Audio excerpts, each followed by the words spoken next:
some people aren't raised to clean up after themselves. Now I'm a hypocrite for telling y'all this because I DoorDash a lot. Hey guys, welcome back to my channel. If you don't already know me, my name is Jenny, and whether you're new here or you're not, it doesn't matter because I'm so glad you're here.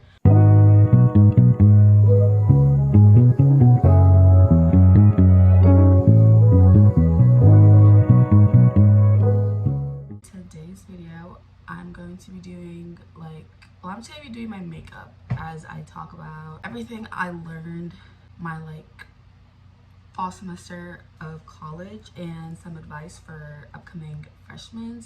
So I have a list and I put them all in their own specific category, and I'm just gonna be talking about everything, giving upcoming freshmen, I only say upcoming freshmen because I've only been a freshman for a semester. I'm in my second semester now, so I don't think that I'm really advising any other college year. But if this helps anyone, I hope you guys enjoy, and let's just get straight into it.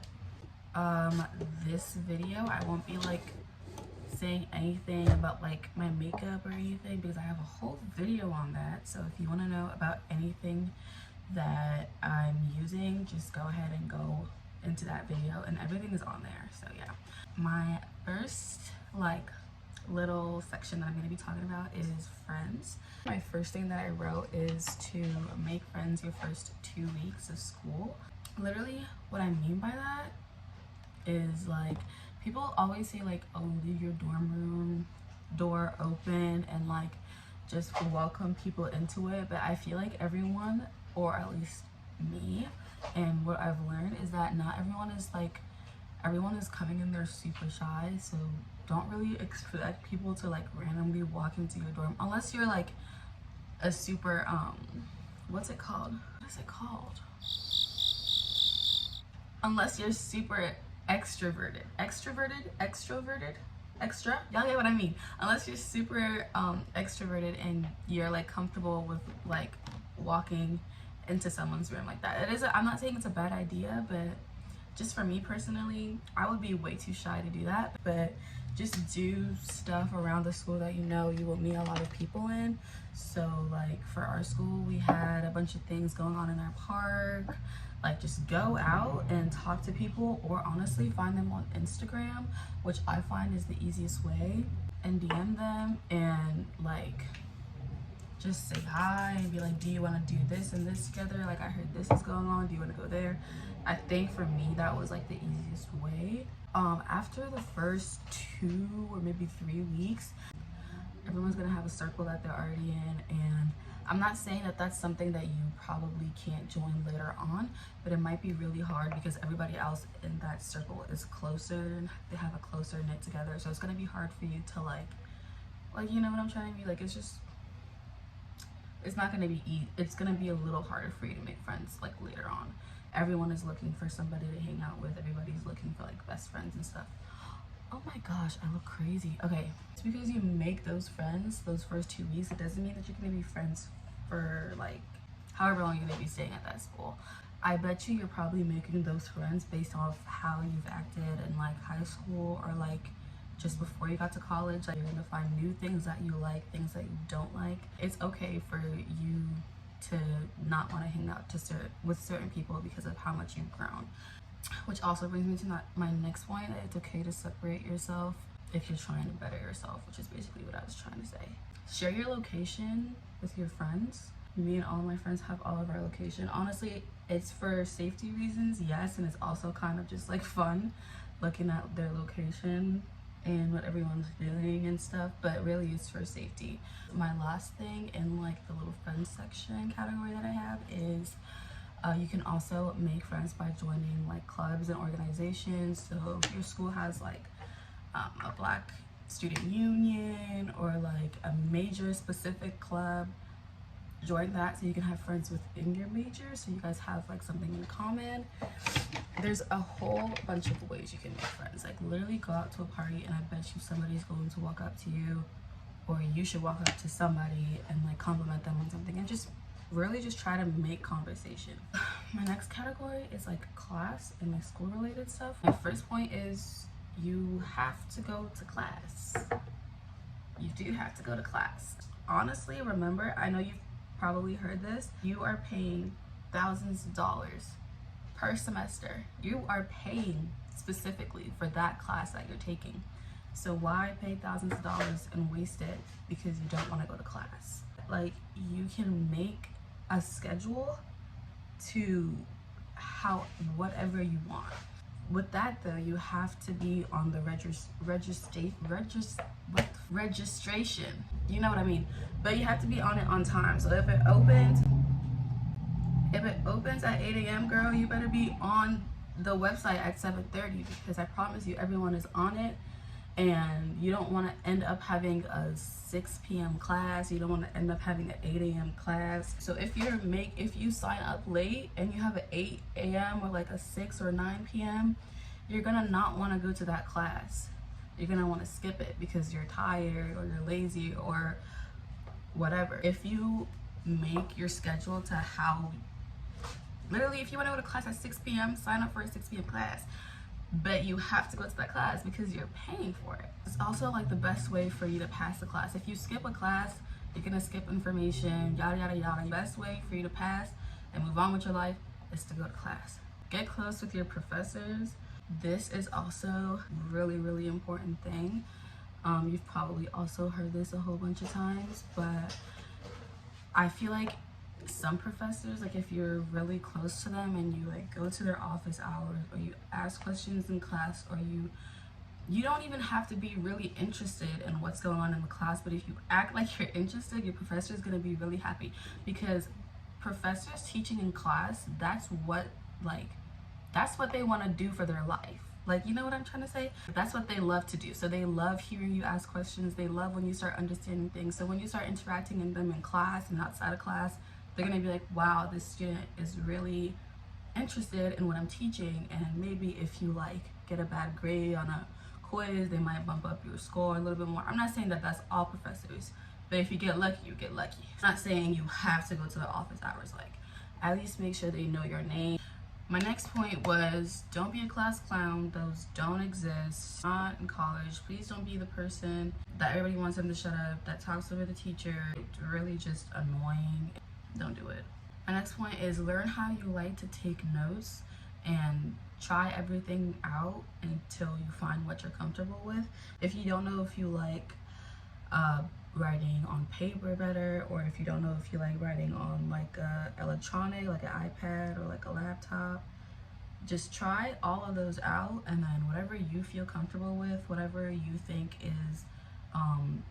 is better for you and is better for you to understand whatever your teacher is teaching you, then do that. If you prefer to sit in class and listen to your professor talk, and then later on after that class you want to go back to your room or wherever and then look over their slideshows, that's also really good. That's something that I'm currently trying out, and I think it's better because I'm like, instead of like focusing on rushing to write whatever's on the screen, just pay attention to what they're do whatever you're comfortable with when it comes to note taking. I also have class times and schedules, which I talked a little bit about, but like, as I was saying, I just don't take 8 a.m.s. I think I could wake up for them and I could do it, and I would only do it if I like registered for a class late and I see that that's my only option, and I think I could do it, but I don't want to. I would want to wake up in the morning and either like have time to go to the gym and eat and just be relaxed in the morning, and then go to class like in the afternoon from like 1 to 4 or 5. I honestly am perfectly fine with that. I know some people who would rather wake up, get their classes done by 12 or by 1, and then have the rest of their day off. I can see like both ways, and I can see why some people prefer my version and some people prefer a different way. It's okay to change your major. It's also a big thing. I know a lot of people that change their majors like before a second semester. For our school, you don't declare your major until, I don't know which semester, but until your second year. So I feel like you do have a long time to decide. You just have to be mindful, but still, like, it's okay to change your mind about your major. You don't have to go in knowing exactly what you're gonna do and finish with that. Like, if you end up finding that you don't like that major at all, girl, don't put yourself through that stress. And again, you're paying for it. You might as well pay for something that you actually want to learn, for something that you actually want to do. Try to take at least 12 to 13 hours per semester, like at least. I know from my school, a full-time student has to have at least 12 credits, at least what your school's minimum is, or like at least 12 to 13. Which brings me on to my next point. Take those high school college courses. My siblings put me onto this, and they were like, girl, you need to take as much DE classes, which is dual enrollment, which is like a college course class. I don't know what it's called in like different states or different locations, but for us it's called a dual enrollment class. They were like, take as much as you can, because those are college course classes for free. You pay for nothing. I took dual enrollment English, and I tried to take DE bio, but I took dual enrollment English. I think the only thing we did was write essays like the entire time. My teacher was super sweet and she was super lenient with grading, so I did pass that class, and I came into college with like, I think 9 credits from high school, like 9 college credits from high school. If I end up taking like 12 credits one semester, I won't technically be falling behind. Don't put yourself under any pressure to do it. It's just a really good idea. The next section I'm gonna be talking about is food and health. You have to eat. No one's gonna call you down and be like, dinner is ready, girl. You gotta go get your dinner. You gotta go search for it. You are paying for your dining dollars in Swipe if you decide to have a meal plan. So don't be Uber Eats, don't be DoorDash. We're already spending money on a meal plan. Now I'm a hypocrite for telling y'all this because I DoorDash a lot. And today I literally had Dunkin', which is not under my meal swipe, so I paid for it. So I'm low-key a hypocrite for that, but I'm trying to make y'all better. Forget about me, okay? Guys, you don't want to be eating the same thing on a rotation. Like, I understand. So eat out once in a while, yes, but you know, you're paying for those swipes, you're paying for that meal plan. So I learned this, I don't remember when, but I heard it somewhere, I think on TikTok. This one girl said, eat what you want, work out when you can. Don't force yourself to go to the gym. If you don't have time to, if you don't have the energy to, don't compare yourself to others. If you don't want to go to the gym, girl, don't go to the gym. It's really not that serious. Like, really do not feel uncomfortable because you see everybody else going to the gym, eating healthy. Literally eat what you want, work out when you can. You walk into class is an exercise. Just think about that, okay? My next one is living situations. Okay, I'm gonna start with roommate and suite mate. I didn't know my roommate. Like, we met, I don't remember. I think we met on Instagram. You look up your school and your year on Instagram. They probably have an Instagram page for like upcoming freshmen where you can meet people and decide and like chat with them and decide if you want to room with them or whatever. I think that's like a really good idea if you're trying to find a roommate. I would prefer that instead of just selecting a random roommate. Me and my roommate don't have any problems at all. We don't clash heads. We literally agree on everything, like room-wise. But I know a bunch of my friends who have like problems with their roommates. So just like be careful about who you decide to room with, because they have the key to where you're living and where you're sleeping. So really be careful. My siblings told me not to room with my friends because at some point, like, I understand why. Like, I don't want to see my friends outside of my room and go back in my room and being with my friends. I love my friends, but I just feel like that's a little too much for me. That's why I decided not to room with any of my friends that are going to the school. And I think that was really the best decision ever, because I see my friends every day, and having to see them every day and coming back to my room and seeing them again is just a little too much for me. Wherever you live, it's gonna be loud. My first semester, I went to the library a lot because it was really loud on my floor specifically. I study more in my room this semester.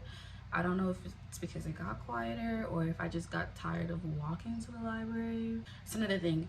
If you have a roommate, no privacy, girl. If you want to cry, you better go find a bathroom because your roommate is going to be in the room. You don't want to cry in there with her unless y'all are close. guys. But personally, you just go find a bathroom, do your thing, and come back, because things happen. Like, you get upset and you want to go back to your room and cry on your pillow, but there's someone there. Like, it happens a lot. Which is really hard to find. I bring up the lighting on my camera roll because I just feel like it's really dark in here and the lighting that I have is just too much. So I might look a little lighter than I actually am in person, but it really is only because I'm trying to make the lighting look good. Splitting the cost with your roommate. Me and my roommate didn't split the cost of anything. Like, if we were getting a lamp or something, like, you know what I'm talking about. You guys can split the price of your Brita, but at some point you and your roommate are gonna separate and you're not gonna live together anymore, and it's gonna be difficult to be like, oh, who's gonna keep this, who's gonna keep that, unless y'all are gonna talk about that before. But that's just not something that I want to deal with. If you are stuck in a communal, it's gonna be dirty no matter how many times the custodians come to clean it. Some people aren't raised to clean up after themselves. You see where I'm going with this? So I don't have a suite, but I feel like if I did, I would say just clean up after yourself and remind your roommate and your suite mates that they also need to clean up after themselves, because you're not their parents. Communication is what I'm trying to say. Like, communicate with what you don't like to see and what you're fine with, you know what I mean? Yeah. And the last couple of things that I have to talk about, which is just some extra stuff, is go home when you have the chance. Like, go home to your family in your house whenever you feel like it and whenever you can, because really you really want a break. Like, I know from high school you've been waiting to get out there and you've been waiting for your parents to stop telling you what to do, but you really do start missing home. And I say, really go home when you can and whenever you feel like it, because you're gonna need that break. You're gonna need to just not focus about what's going on in school. You just want to be home in your own bed, just even for like a day or two. Like, sometimes you really do need that. The last one I'm going to talk about is really controversial. I say bring your entire closet, the entire thing, girl. Pack it up. Okay, me personally, when I was back at home, I had a lot of clothes, but a lot of that clothes I like didn't wear too much. But I came to college with a handful of clothes, because I bought so many clothes ever since I've been here. So I'm kind of glad I went through that whole entire situation of throwing my clothes out, because I have so much clothes to bring back now. And now I know exactly what I wear and what I don't. Whenever I see something in my closet right now that I haven't worn ever since I've been here, I've given away. Say, when you're home, go through all of your clothes. If you haven't touched that shirt in a month, give it away. Bring whatever you have left here, even if it's just a couple of tops, a couple of shorts, a couple of sweatpants. Bring it all here, and then buy clothes when you get here. Or you can not bring all of your clothes, bring some of your clothes, and then also buy clothes, or don't buy clothes when you get here. It really just is up to you. But my advice is go through your closet, give some away, bring whatever you have left. But that is all, and that is every little advice that I would want to give to anyone, really, in any situation. Just advice in general, or if you just wanted to sit and watch my video, which is so sweet. But I am so glad you guys stopped and watched this video, and that is all that I have for you guys today. And I really hope you do enjoy it. I might make this into like a little series and just add in everything that I've learned, maybe like each year of like my college experience, which would be really fun. But yeah, that is all that I have for this video, and I hope you guys really enjoyed, and I'll see you guys in my next one. Bye.